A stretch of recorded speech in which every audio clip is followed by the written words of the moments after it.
And here we are all again, two pieces of stardust, whispering in each other's ears, on the great stage of life. But do we live in reality, or is this one huge cosmic illusion?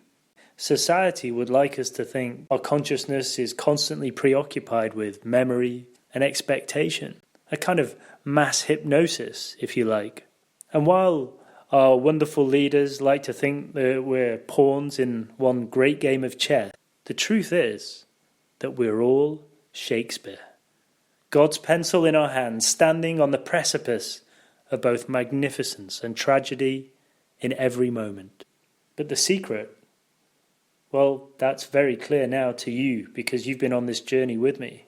The only way that we can write our destiny, our contemporary Shakespearean classic, is by moving into our hearts, by flying high above the chess game, high above the chaos, and joining our eagle in stealth mode, where we can see quite clearly that there never was, there never is, and there never will be any other experience other than now.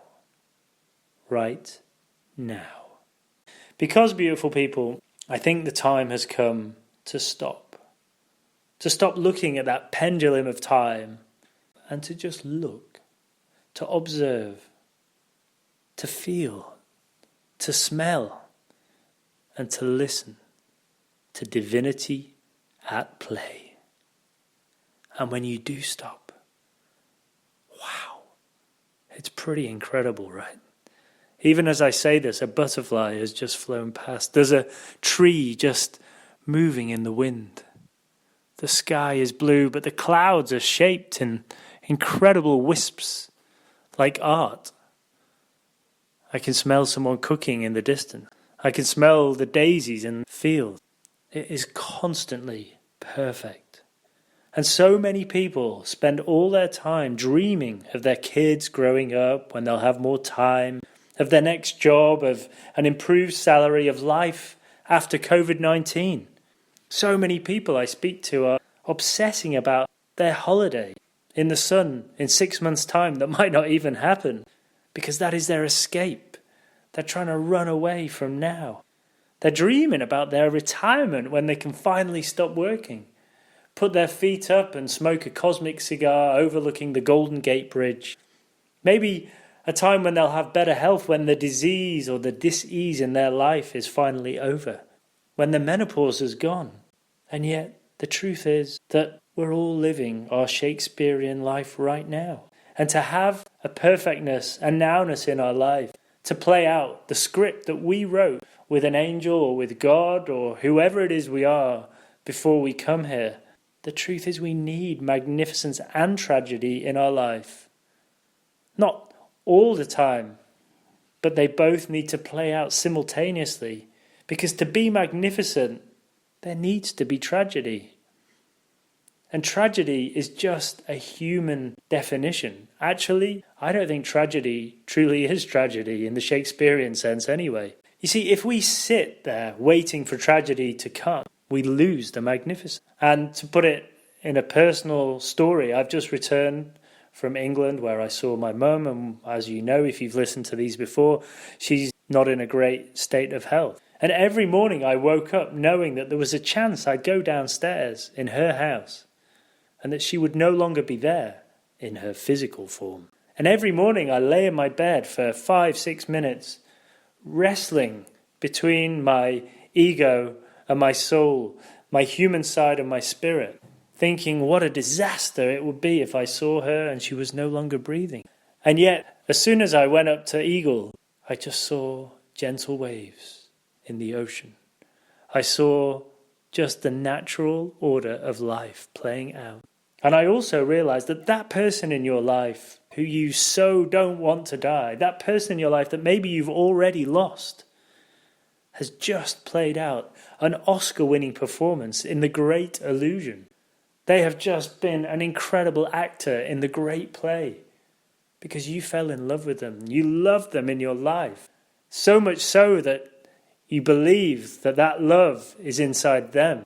And yet, in the reality, in the notes to the script, the explanation of what your Shakespearean tragedy or experience is all about, it'll say in very small letters that all the love you have is actually in you. All the love you had for them, all the love I have for my mum, all the love for anyone that you love in your life belongs deep in your heart. And while in a human sense it looks like a complete tragedy, the end of the world, how can you live on without this person being alive in your life? Because you've grown so close to them. And yet, flip it round and we see our greatest lesson. That we've had a fear of death, that we've had a fear of losing someone, that we've had a fear that this person provides all the love we need to survive. When the reality is, it all lives inside us. And going even further up to that satellite point of view, your husband, your wife, your loved one, your mother, your father, your grandparent, whoever it is, your best friend, that's you. That's you looking back at yourself. And what has died is a part of you. But it's not the love part, because the love still exists. What in fact has died is that lesson, because you've learnt it. Or you've needed to learn it to say goodbye to them, to say goodbye to that part of yourself. And my oh my, these people who are close to us, they gave us a masterclass and they showed us the way. And actually they look down on us and go, ha, now do you get it? I'm not there anymore, but it's still there deep inside you. But you have to go deep into the well to find it. You have to go high into the eagle mode, high into the satellite mode to say, hold on. It's all me. It's all me. As I lay in bed in that 5 minutes every morning going, oh my goodness, what if I go downstairs and she's not alive anymore? But my higher self was saying, Peter, stop. Stop thinking, young Shakespeare, because you're taking away your reality. And once the mind has seen through the fear, once the mind has seen through the hope, there's great peace. Like a rose in the desert, like a glass of cold beer just waiting for us in the center of that huge landscape of sand. Does a fish worry about drowning? No. Does a condor worry about forgetting how to fly? I don't think so.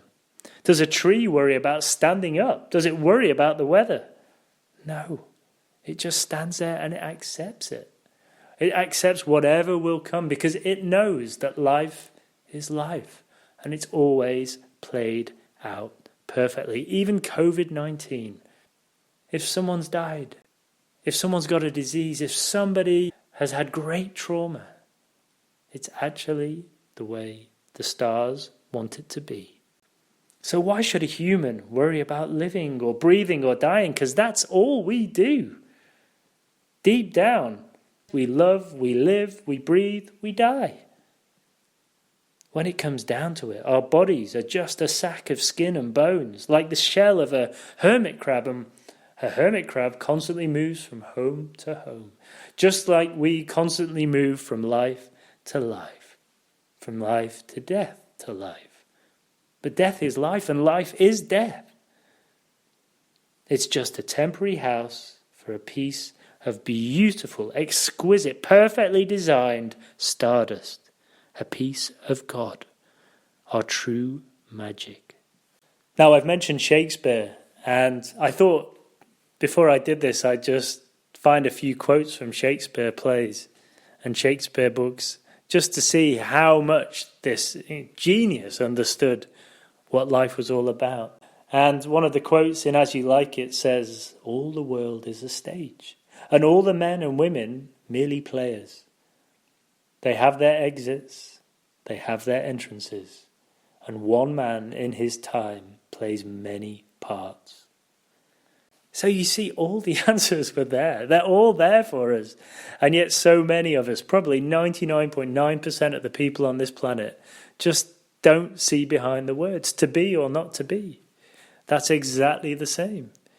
Do you want to live a life where you dance to the drum of all these leaders who put us into this mass hypnosis? Or do you become yourself? Do you find your true self? It is not in the stars to hold our destiny, but in ourselves. Another amazing quote from Shakespeare. God has given you one face, and you make yourself another. There is nothing either good nor bad, but thinking makes it so. Even Shakespeare told us in Hamlet that thinking is not why we're here, and yet everybody seems to believe that this is the whole point of being alive. Age cannot wither her, nor custom stale her infinite variety. Thank you, Shakespeare in Antony and Cleopatra. Incredible, hey? So you see, the answers to the whole story are all there. No matter where we look, whether it's at a tree blowing in the wind, a butterfly flying past, the books that we read, or even when we just have a moment of stillness and look at the clouds or the trees, and we just find that we see ourselves for the real soul that we are. So remember, if today you've had a thought about losing someone who you don't want to lose, or you've already lost someone, whether it's your husband or wife or partner or best friend, it was all meant to be. And actually they were doing you a favour. You were ready for that moment, and when it came, you then had to learn to grow yourself, as if they'd thrown us a seed and it was ready to flower. Isn't that beautiful? So thank you, everybody. Thank you for being you. This is no coincidence that I am telling you this today. This is no coincidence that we're all here together on this beautiful sacred pause. And some will exit stage left, and some will stay on the stage.